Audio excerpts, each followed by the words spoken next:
Zacharie, chapitre 14, 8 secondes. Voici, le jour de l'Éternel du toi arrive, et tes dépôts seront partagés au milieu de toi. Je rassemblerai toutes les nations pour qu'elles attaquent Jérusalem.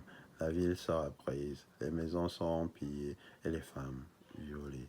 La moitié de la ville ira en captivité, mais le reste du peuple ne sera pas exterminé de la ville. L'Éternel du toi paraîtra, et il combattra ces nations.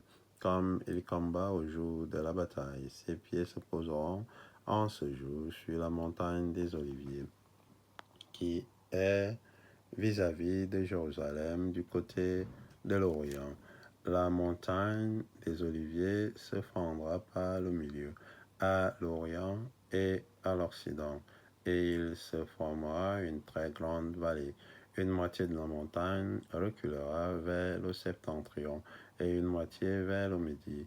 Vous fuirez alors dans la vallée de mes montagnes, car la vallée des montagnes s'étendra jusqu'à Atzel. Vous fuirez comme vous avez fui devant le tremblement de terre au temps d'Ozias, roi de Juda. Et l'Éternel, toi mon Dieu, viendra et tous ses saints avec lui.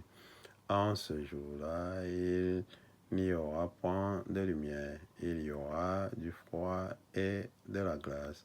Ce sera un jour unique, connu de l'Éternel Utorahim, et qui ne sera ni jour ni nuit, mais vers le soir la lumière paraîtra.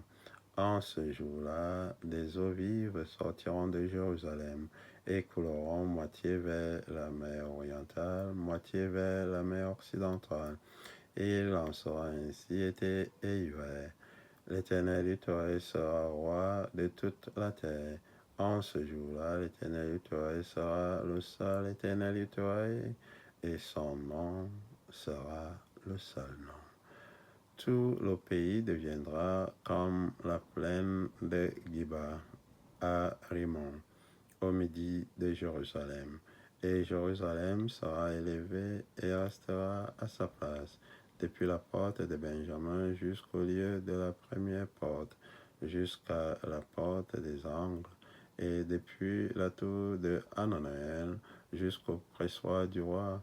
On habitera dans son sein, et il n'y aura plus d'interdit. Jérusalem sera en sécurité. Voici la plaie dont l'Éternel frappera tous les peuples qui auront combattu contre Jérusalem. La chair tombera en pourriture, tandis qu'ils seront sur leurs pieds.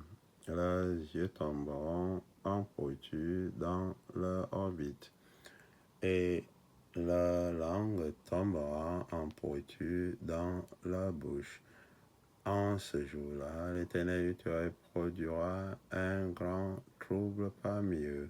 L'un saisira la main de l'autre, et ils lèveront la main les uns sur les autres. Juda combattra aussi dans Jérusalem, et l'on amassera les richesses de toutes les nations d'alentour, l'or, l'argent et des vêtements en très grand nombre. La plaie frappera de même les chevaux, les mulets, les chameaux, les ânes et toutes les bêtes qui seront dans ces camps. Cette plaie sera semblable à l'autre. Tous ceux qui resteront de toutes les nations venues contre Jérusalem monteront chaque année pour se prosterner devant le roi, l'Éternel et des armées, et pour célébrer la fête des tabernacles.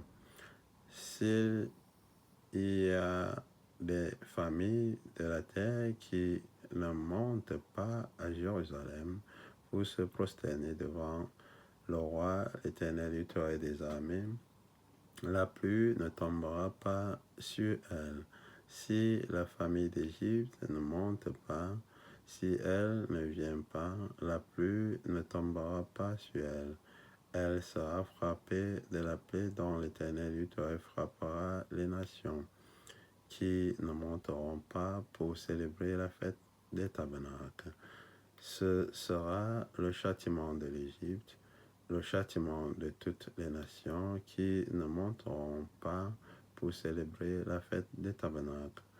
En ce jour-là, il sera écrit sur les clochettes des chevaux, Sainteté à l'Éternel Yahweh, et les chaudières dans la maison de l'Éternel Yahweh seront comme les coupes devant l'autel.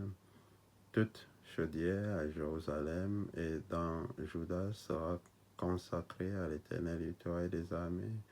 Tous ceux qui offriront des sacrifices viendront et s'en serviront pour cuire les viandes, et il n'y aura plus de marchands dans la maison de l'Éternel Yahweh des armées en ce jour-là.